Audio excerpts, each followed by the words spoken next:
I'm Maya, and I've been having kidney issues. Okay, now. I've been having kidney issues since June, and it's November now, so that's really fun. It's been going on a lot longer than it was supposed to. But they had to put in a nephrostomy tube. I hope you can see it here. That's what I'm going to be talking about today, just because I've learned some things over the course of this month that I've had it that might be helpful for anybody else out there who has to get one of these in. They definitely take some adjusting to. I don't even know the official diagnosis because there's so many terms that like I can sort of say because I'm just used to them. Like I need a robotic pyeloplasty and I needed a UPJ repair, but like what I actually have is a kinked ureter, and I don't even know the official term for that, but I was apparently born with it and it's causing some drainage issues, and it made my left kidney blow up super big, and I had a couple kidney infections, and that's why I have a nephrostomy tube. What is a nephrostomy tube, Ons? Alright, so a nephrostomy tube, that is what? I forgot we were filming. The nephrostomy tube is when doctors put a tube into your kidney and then it just drains the urine out into a bag, because usually there's a blockage in the ureter, which is the tube that drains from the kidney to the bladder. And in my case, I just had a congenital narrowing of the ureter, but sometimes they'll put these in people who have kidney stones. How do you go about your day? The biggest issue I'd say with life with a nephrostomy tube is clothing, because it's hard to wear tight pants.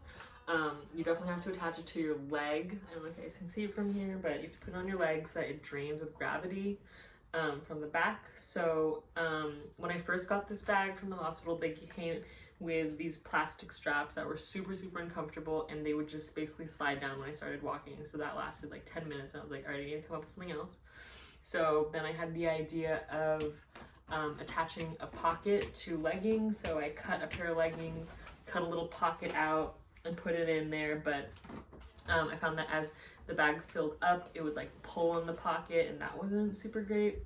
So now, as you can see here, I have 4 safety pins, and what I like to do is pin them horizontally on top so that it doesn't pull as much on each pin. I don't know if that actually helps, but then on the bottom ones, I also attach them on the top part of each of the little flaps, so when the bag fills up, it doesn't pull as much on each individual pin, and I feel like that just helps with distributing the weight a little better.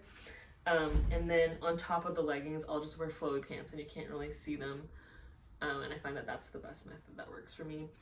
How do you sleep with your nephrostomy tube? I'm a side sleeper, so at first it was really hard for me to figure out a comfortable sleeping position. I felt like I'd sleep on my back the whole time, because when you're in the hospital, you'll just lie on your back and then have it next to you here. But then when you go home, when I came home, I wanted to sleep on my side.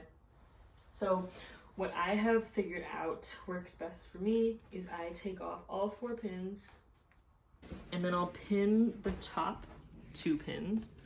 So I'll do one over here, and as you can see, I'm going horizontally again, just because I find that that distributes the weight pretty well.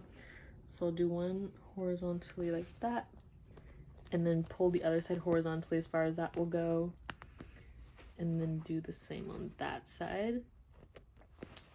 Then I just sleep on my back, and I can turn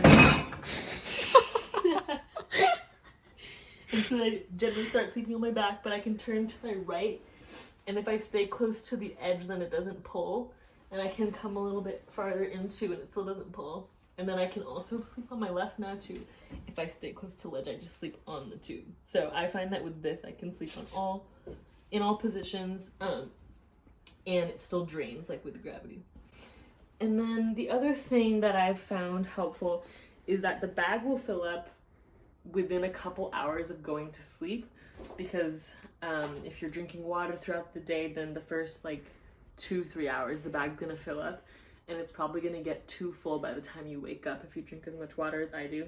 So what I do is I usually set an alarm for 3 hours after I go to bed, and I'll wake up and just empty it in the middle of the night. But it's super inconvenient when you're, waking yourself up out of REM to go walk to the bathroom and empty it. So I just keep a bucket near my bed, which some people think is kind of gross, but honestly, once you're living with a nephrostomy tube, you get really used to pee. I've had a lot of pee incidents.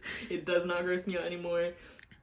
Yeah, so I'll just wake up at night and just half asleep pour it into the bucket and then reclose it. And then this little linen thing underneath can just catch anything that drips. But honestly, as the nurses told me, it's pretty sterile, so I'm not that worried about it.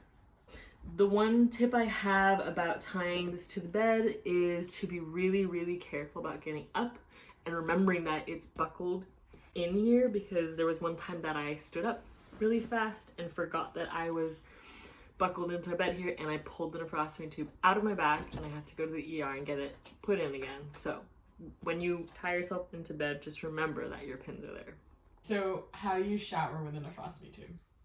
Yeah, so showering can be kind of tricky at first, but luckily I've had a shower curtain everywhere that I've showered. I don't actually know how I would do it if I had a glass door or any other kind of door, because I basically pin it to the shower curtain. I can show you right now. But I'm not sure about if I had a door. This is how you do it. You get into the shower. Oh, stepped on something like that. I don't know what the oh, it's a nail. What the Alright, well, that's working. And I'll just demonstrate here. Invest in some good safety pins, because I bought these from the dollar store and they're shitty. They come out so easily and they stick me. Alright, so mine's on the left side. So I don't turn this way and do it, because if I were to do that, then I would turn this way and the tube would block me. So I have to go all the way around this way. I probably could have done that a different, like a faster, but I want to do it that way. You turned to your right. I just do one, because it's usually not going to be really, really full. And I get in the shower, I'll probably empty it before if it's really full. And then I'll just pin it low beneath my back so that gravity can drain it down. And then just turn back this way and shower this way. And it's important not to get water into your covering of the tube where it meets your back, because that when it gets wet it can get infected. So to be really careful, I just angle the water kind of downwards so it's going in front, and I'll just like wash my hair like this and try not to get as much water as I can down my back, because I don't want to get any more infections than I've already had. Can I see what it looks like? Yeah. Well, right now there's a covering on it. That's kind of peeling, and it's green because I just had it inserted and that's and stuff. But that's what it looks like when it's covered. And I can upload a picture of what it looks like without the bandage. Alright, so that was life with a nephrostomy tube. Hopefully some of that was helpful for you all. If you have any more questions, feel free to put them in the comments below. Feel free to also put your own experiences and advice into the comments for other people who might have just got a nephrostomy tube and are like, I don't know how to live with this.